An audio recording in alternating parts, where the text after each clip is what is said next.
So a few weeks ago, I was sitting in my car, parked in a parking lot at 3 in the morning. I just sat there for an hour. But before we get to the why, I wanted to bring a little context into this.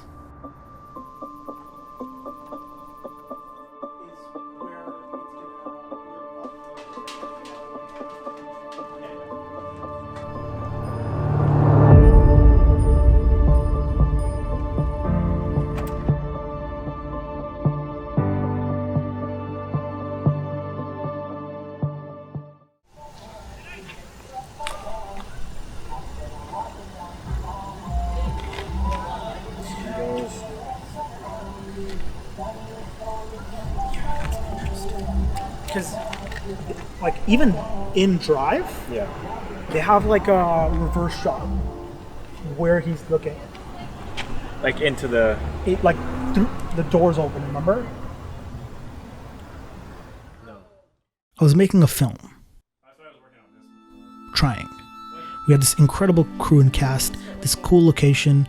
We shot day 1, then at day 2, while on the location, we lost the location. We spent like 2 hours prepping on location, and then we lost it. It was heartbreaking. It was an overnight shoot, so after cleaning and packing, it was like 3 a.m. And by the time I got home, it was like 3:30. I was supposed to finish the night at 4. I just couldn't go home yet. I wasn't sad. I'm not even sad now. I was overwhelmed. Like, in shock. I described my current emotion as disappointed. You know, like it felt like how I felt about season 8 Game of Thrones, except I put a lot of money into the project.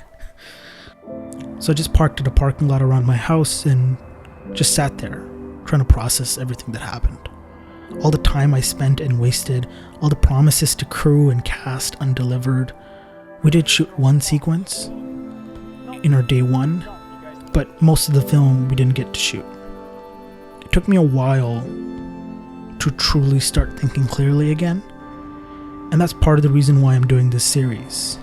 It's my road back to becoming a filmmaker.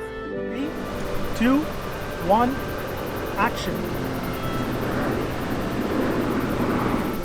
Keep it towards a little bit more of the end, right? And this season is all about this project.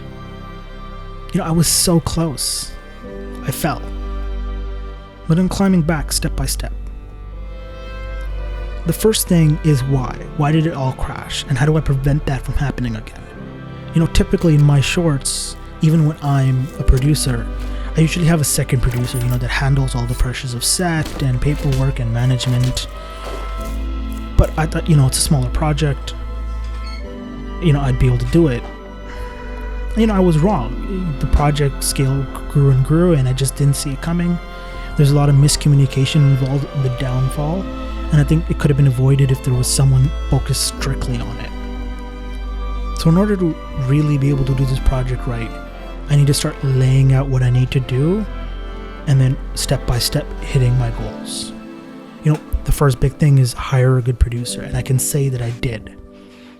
And now the second thing is, I did lose personal money that I kind of saved for a while just for the project, and so now I can't personally fully finance it, and so we are going to approach crowdfunding and a few other sources, which is kind of part of all of the series, and the point is to bring you guys into it, and hopefully by the end you guys can truly see a product that's just incredible. We are going to be releasing the crowdfunding campaign tomorrow, so I hope you guys stick and stay tuned and contribute whatever you guys can contribute. If you guys can't, that's okay. Just share it, show friends. Even if you guys just want to be part of the process, you know, seeing each episode, that means a great deal to us. I'm just trying to create an experience so that any future filmmaker can learn from. How are you feeling? I'm good. How are you? So this episode is just here to help set everything up. I'll be releasing episodes every 3 weeks. That way it acts like a new kind of semi-vlog doc style thing. And the reason why it's the format it is because I like the idea of it not being post. Like, whenever I watch a lot of behind the scenes, you know the product is out. The product is what it is, and then you're watching it. I think I like the factor, the X factor of not knowing what the product is yet and watching the behind the scenes semi-live, right? So tomorrow we're releasing the Indiegogo campaign, and the next video is going to be 3 weeks later. And so the next video is going to be about from the release of the campaign to essentially almost the campaign being done, and then us talking about what we're still planning for the last week and everything else. And I think part of that is exciting because you don't know if the product is going to be finished. So there is still a level of drama there. There's a level of tension there. I think that's interesting. If you are interested, just please subscribe and hit that bell for notifications. Follow us on Twitter and Facebook and Instagram. We're going to be posting a lot more about the behind the scenes stuff, a lot of the photo stuff. I've been posting photos on Instagram, behind the scene photos of the day one we did end up shooting. I know everyone would probably say this, but I genuinely mean it. Our day one was truly spectacular. We had incredible footage, we had an incredible crew and great actors, and the film would have been special. And I hope that you guys are interested in taking part in this journey that I'm trying to create. I'll talk to you guys later.